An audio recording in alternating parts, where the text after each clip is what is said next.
Hello everyone, very good evening to all of you.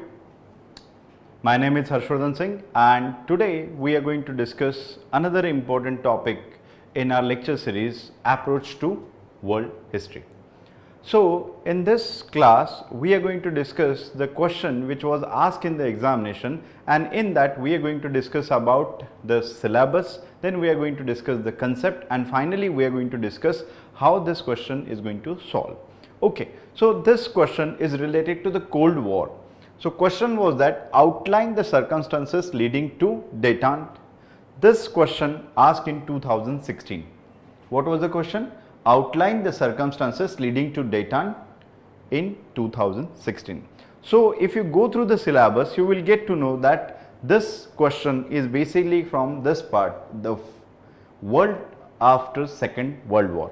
In that there are three subtopics: emergence of two power blocks, emergence of third world and NAM, and third UNO and global disputes. So from where this question comes? Here, very simple. This question is basically from this section, emergence of two power blocks, because it is the important aspect of Cold War.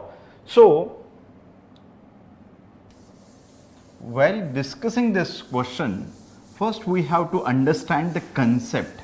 As I mentioned, this topic or this question is basically from Cold War portion. So we should know about the Cold War. So what is exactly the Cold War? As you know that after Second World War, the world was divided into two power blocks, two power ideologies, because the emergent power was USA, USSR, Britain and France. But Britain and France were weak as compared to these two powers. These two powers emerged as a mighty power and they dominate the world at that time, and they were having totally different ideology. So initially the Cold War, the world is basically, because world is not in position to have any further war.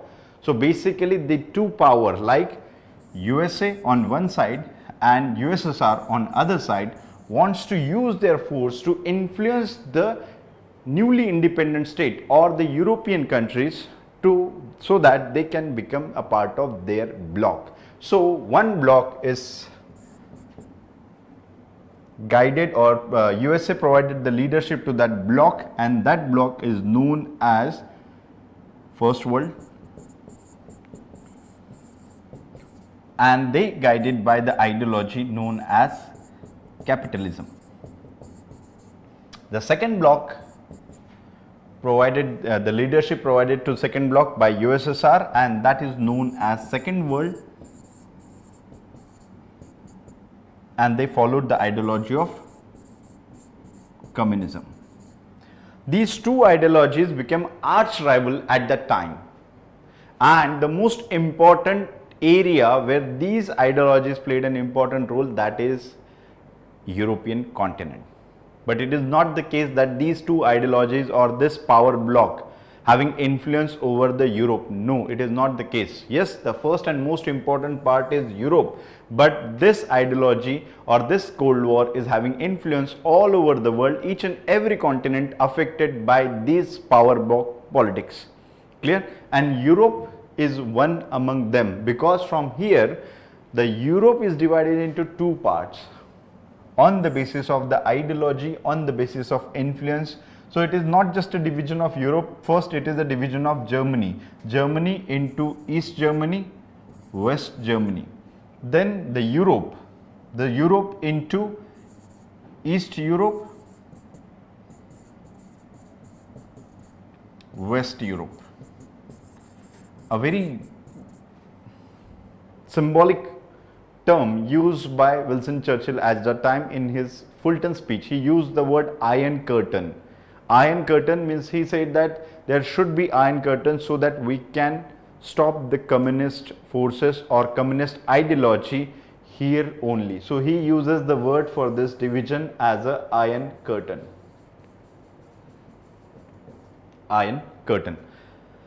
As this was the step, and this madness or the power play was going on, and in that one doctrine played an important role, that is Truman Doctrine, and that Truman Doctrine is having ideology, that is policy of containment, means to stop the spread of communism from eastern world to the western world. And that's why later on the Marshall Plan is one of them. And this ideology is not just stop in or this power play is not just stop in the ideological field, it is having influence all over the field. Like you will get to know about the military forces, the formation of Brussels Treaty, then NATO, yes, then Warsaw Pact is there, along with the MAD doctrine is there. So these things were going on. And as I mentioned that European continent is not only affected with this Cold War politics, but the other continents as well as Asia is also under the influence of this politics. Then Latin America is also come under this conflict. Even African continent, it is also under this conflict. So what exactly it is? In Asia, the very best example I can mention about the Korean War. Then we can mention the another example, Vietnam War. So tell me one thing, Korea and Vietnam, does they have any relation with the European power? Korean War is basically the conflict between North Korean and South Korean people. Then why these forces involved? Just because the ideology, the North Koreans supported the ideology of communism, that's why USSR and China supported them, and the same way USA supported the South. It is the same thing with the Vietnam. In the Vietnam, the Ho Chi Minh and his Communist Party is supporting the idea of communism, and that's why USA was opposing that ideology. So basically it is an expression of that, and such type of expression is visible in African politics as well. Arab-Israel war is the best example of this conflict. So this conflict was going on. So who emerged as a victor in this conflict? As you know that, I just want to tell you some example, important example of this, how this Cold War politics played an important role everywhere. As you know that USA was having nuclear weapons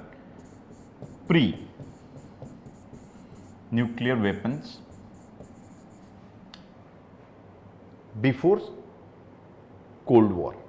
As you know that they uses the nuclear weapon in Second World War. Later on, USSR also developed the nuclear weapons, and this gave birth to the MAD doctrine, that is mutually assured destruction. So they are spending, there is no real war, and this process started after 1945 and the process is continuously going on. Then again USA invented hydrogen bomb.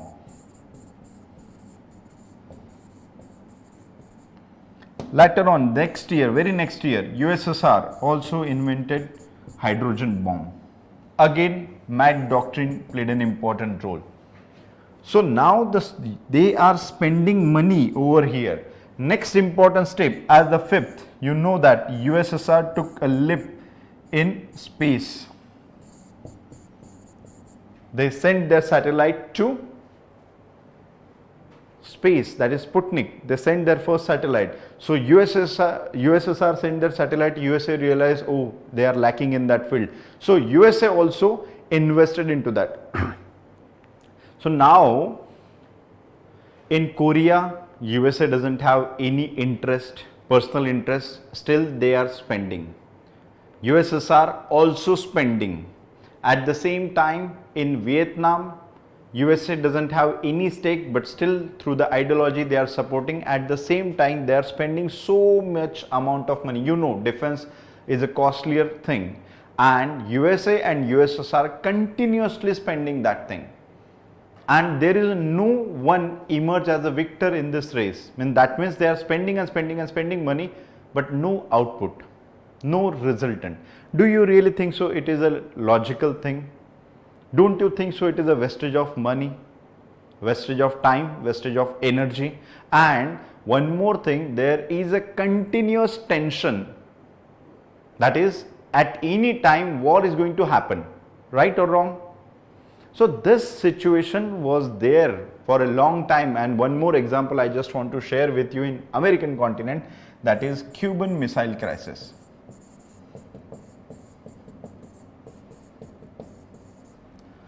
This Cuban Missile Crisis is one of the very important example, as USA deployed their nuclear weapons against USSR in Western Europe. So to tackle that, USSR uses the Cuban land and they deployed the nuclear weapon against USA. So the world was in so much tension at that time that there was a possibility of Third World War any time. But somehow, through the diplomacy, the tension get solved, the problem gets solved and the war prevented. But you can imagine that armament race was going on. The race for the nuclear weapon is going on, race for space is going on, race for technology is going on. And what is the output of that? They are spending money only. There is no proper output. And which area was under constant tension? Yes, everyone, please let me know. Which area do you think so? Asia, Latin America, America, or Europe? Yes, of course Europe, because Europe was a main center.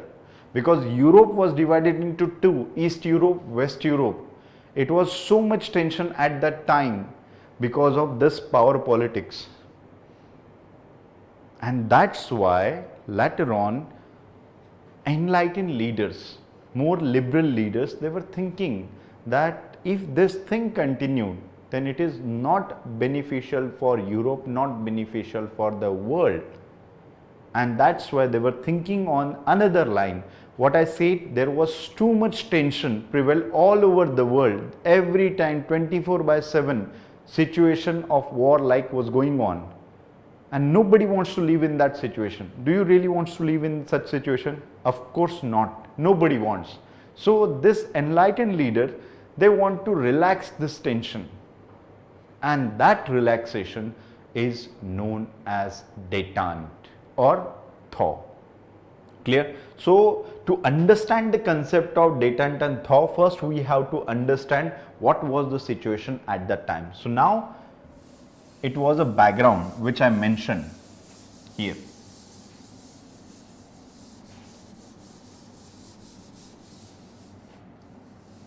Now what exactly the détente? The meaning of détente, first you should know the meaning of détente. The meaning of détente is permanent relaxation in tension. Permanent relaxation in tension. That is the meaning of détente. Détente is also known as thaw. The same word is also known as thaw.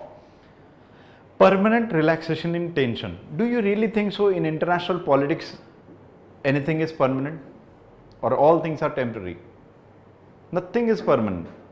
Nothing is permanent. So, but at least they try. The détente, the meaning of détente is permanent relaxation in tension. So, in this case, détente means what? Relaxation in tension. Basically the most important, relaxation in tension in European country or European continent during Cold War.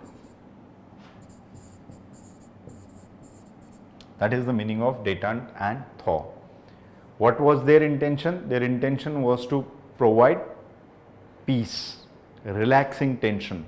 So how this situation is possible? How everybody is going to agree? When you want peace, if you are an enlightened one from the beginning, then you are always advocating the peace. But if you are not an enlightened one, if you are basically what we can say, fascinated by any idea, then you are not going to pursue peace for a long time. You're going to pursue peace only and if only when you get exhausted.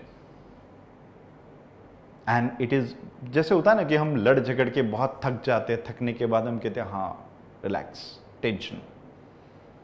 That was the case here. These two superpower, USA and USSR, they were continuously engaging with each other.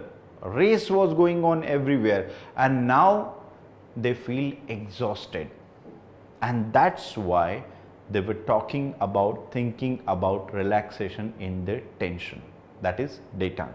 So the first thing in this case, that is the daytime, the first step is taken by Western German Chancellor. The first step is taken by Western German Chancellor. That step is known as Ostpolitik. This step is taken with Eastern Germany. So for a long time there was no such a communication between East Germany and West Germany, because East Germany was under communist regime and West Germany was under capitalist regime, and that's why the tension was so much that there is no interaction, no trade between these countries. So first time the West German Chancellor in 1968, he took that decision, and in 1969 he took a step towards the East Germany and the beginning of the process known as relaxation in tension. So first time it's officially some political leader, head of the institution took the step and he started this process. This process of détente also get boosted by the steps taken by USA and USSR. How USA and USSR are going to help? Because they are the main power block. Because of them, because of their politics, the tension prevailed. So what they did, the most important thing, that is USA and USSR signed one pact known as SALT I. SALT I, that is Strategic Arm Limitation Treaty. So the intention of this treaty, whatever the arsenal, whatever the nuclear arsenal was there, they said we have to limit it, it should not exceed. So in one way it reduced the armament race between USA and USSR. So that is a good initiative or bad initiative? Of course it's a good initiative. Later on, one more important thing, that is the hotline established between the leaders of USA and USSR, so that they can talk with each other directly. Good? Of course good. One more agreement is there, and that agreement is known as Helsinki Agreement. In this agreement, USA, Canada and Western European countries including USSR was a part of it. So what was that agreement?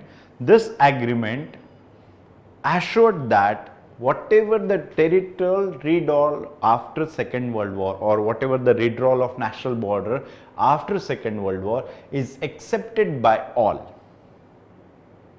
That means the dispute is resolved. Clear? Most of the countries always have a dispute with the neighboring country, and that dispute is of border dispute only. So when this Helsinki Agreement was signed, it was basically related to the Europe, that is whatever the withdrawal of national border after Second World War is accepted by the Western European country, and America, USA Canada, USSR, along with the Western European countries and European countries were part of it, and they agreed it. So there is a relaxation. Now the tension is relaxing. But do you really think so that this tension is relaxing in one day? There is no setback at all. Yes, there is no setback. It has never been a case. In real politics, it is not going to be happen. But these are some good initiative taken by them. At least some relaxation. But this relaxation also have the setback. So we are going to discuss the setback as well.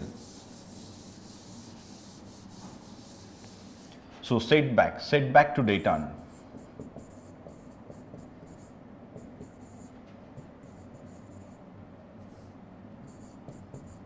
So what kind of setback is first important setback? SALT II. You're going to say, sir, how can be it is? SALT II is a good treaty. Yes, it was a good. So that's why USA and USSR decided to further extended their partnership to reduce or to limit the strategic arm. So that's why they signed SALT II. But US Senate didn't approve.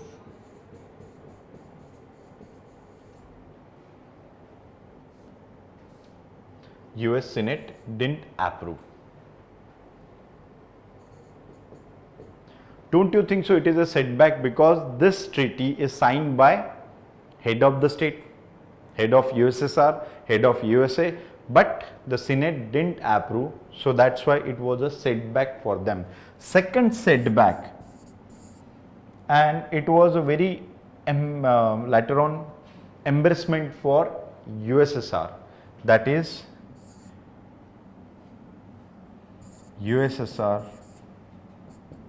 invaded Afghanistan. As you're talking about the relaxation in tension, but what happened, there was a communist government in Afghanistan, and that communist government USA want to overthrow with help of fundamentalists. So to protect that communist government, USSR sent their army. So it was a setback. Yes, it was a setback. It happened in 1979. It happened. Then one more setback is there. One more president of USA, that he talked about the Star War. Next level. As on the ground they were talking about reducing nuclear weapon and all, Reagan was the head of the state at that time. He was talking about taking the nuclear weapon outer space, and from there they can challenge USSR. So it is a kind of again the setback, because tension is going to prevail. Here it is a tension for USA, here it is a tension for USSR, and here it is also the international setback. So setback were going on. But in international relation, nothing is permanent. Things are going to change. Pragmatic leaders are always going to come. So the another step we are going to talk about, that is after this setback, one more ray of hope came, and that ray of hope came in the form of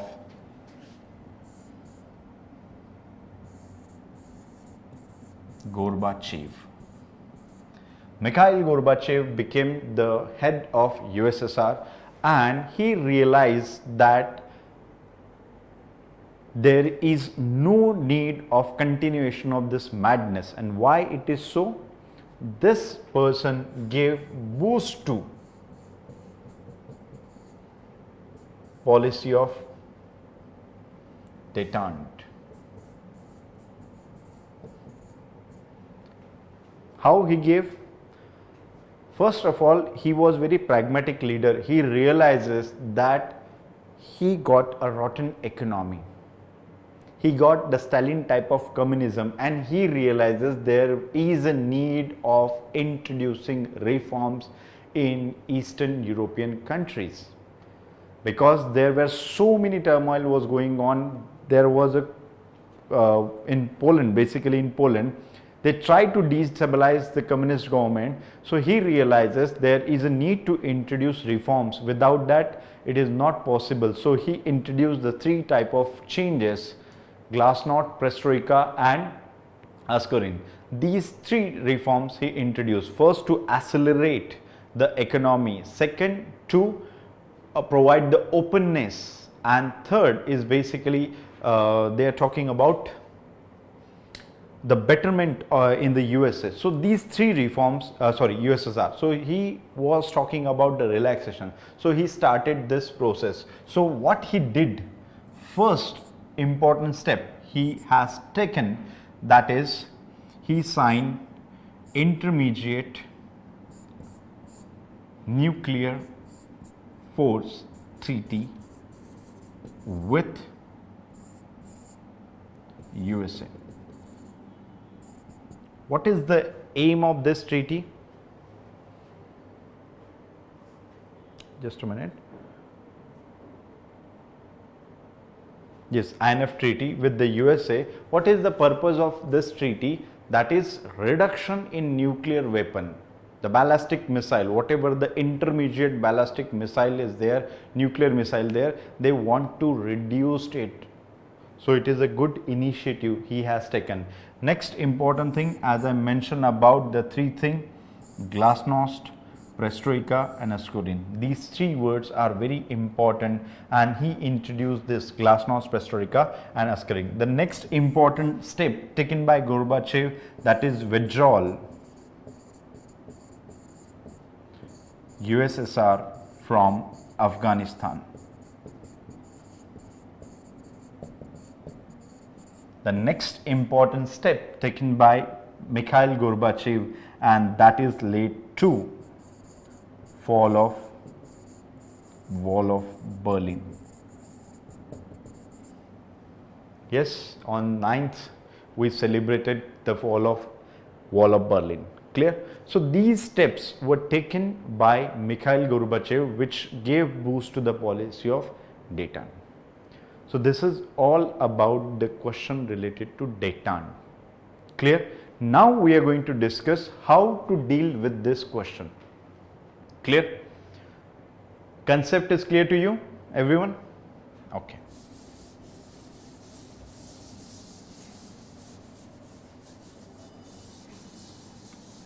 Now we are going to focus on the question. What was the question and what we have to write in this question? Outline the circumstances leading to détente 2016. This question is for 10 marks. And question is very direct, very direct. Clear? So how we are going to write? If it is the direct question but it is of optional, so we have to write introduction. Clear? Yes, we have to write introduction, we have to write the main body part, and we have to write the conclusion as well. So this question is having three basic parts as always: introduction, main body, and third, conclusion. So what should be the introduction? First, you are going to talk about détente. In the introduction, you are going to talk about define détente. Yes, define détente. What is détente? You are going to talk about it is the permanent relaxation in the tension.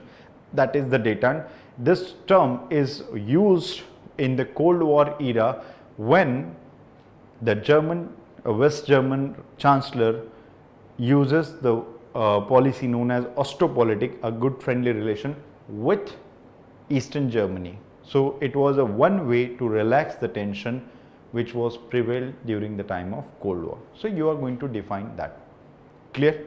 Now our main question is basically the outline the circumstances leading to détente. You have to talk about the circumstances which led to détente. So tell me, in main body part, what you are going to write?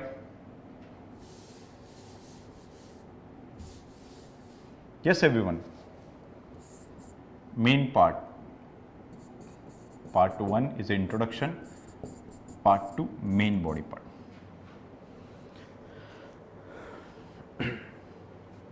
What you are going to write here? First of all, the first thing you are going to write about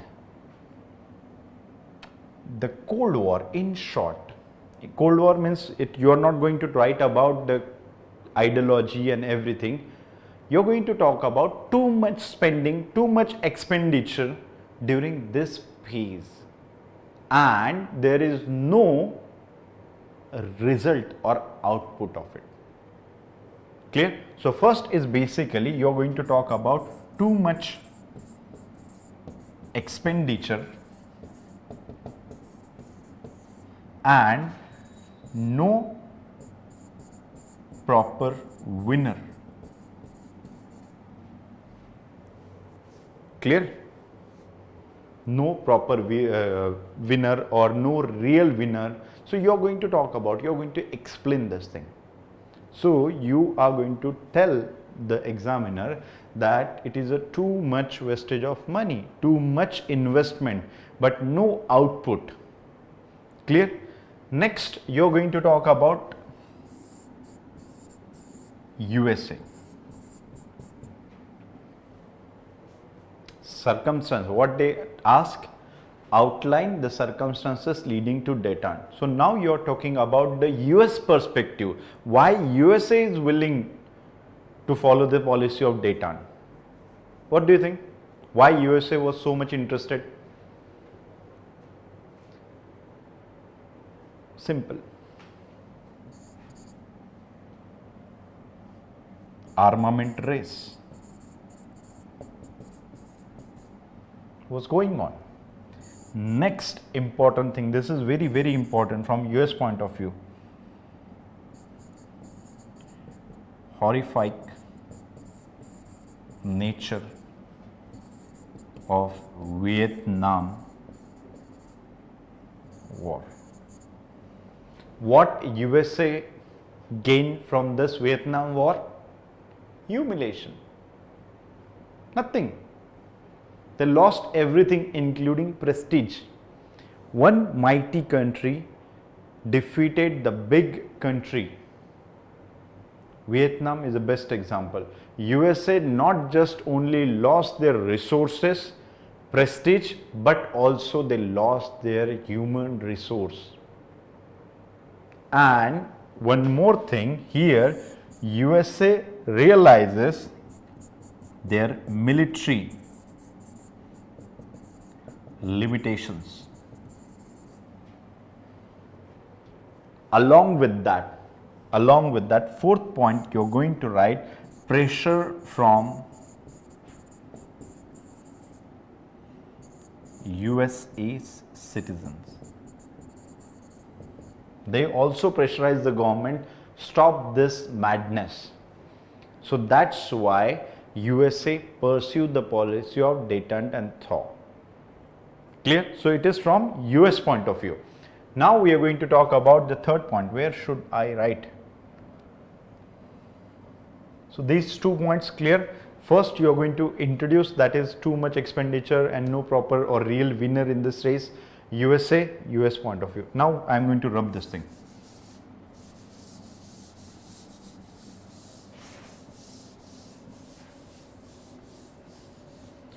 So part 2, first point, second point we already mentioned. This point is related to USA, this point is related to too much expenditure. Okay.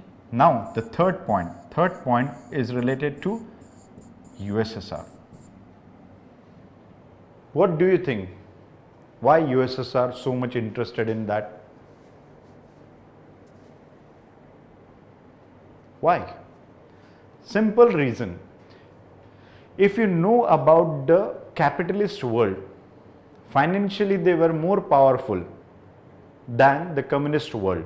In communist world, Russia was too much powerful, but whatever the economic bloc of communist countries, they were weaker. Clear? And this Cold War exhaust the Russian resources.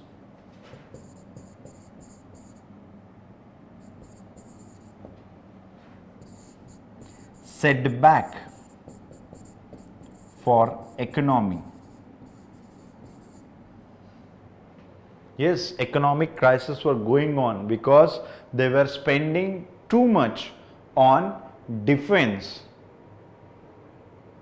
and they were having less amount of money to spend for the development activities, and that was the problem. Clear? Next, from Russian point of view, as you know that Russia, as I mentioned, East Europe was under the influence of USSR, that is communism, and West Europe was under capitalism. So West Europe developed a lot and East Europe was backward. So it was a pressure on USSR to develop the standard of to develop the Eastern world and uplift the standard of living of Eastern European countries. So that is one of the reason, that is to uplift the standard of living of Eastern Europe. That is also an important aspect for USSR. Next important, that is also very important, just like Vietnam in USA, this is also important, that is discontent in Eastern European countries. And very best example of that is Poland. In the Poland, they tried a lot to destabilize the communist government. Because of that reason, USA also means USSR were not willing to continue the Cold War. They also want some relaxation. So détente and thaw it is not a willful policy adopted by USA and USSR. It was a compulsion because of the circumstances. That's why they took this stand. Clear? So USA, USSR, these points are clear. Now the next important thing, what we can say, participant in this race, or we can consider the sufferer, and that is Western Europe. Western Europe was under continuous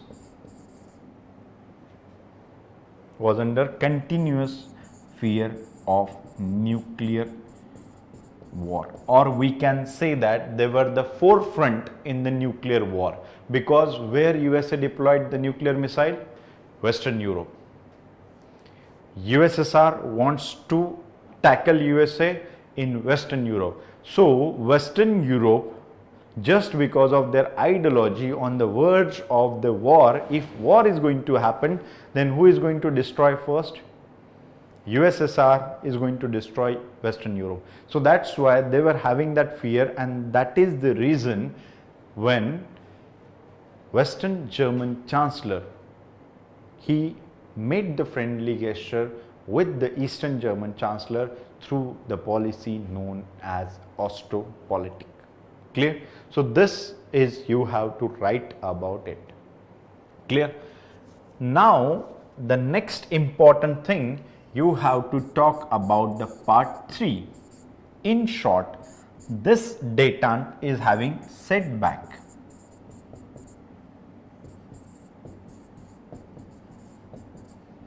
Yes, you have to talk about the setback. We also mentioned the setback like,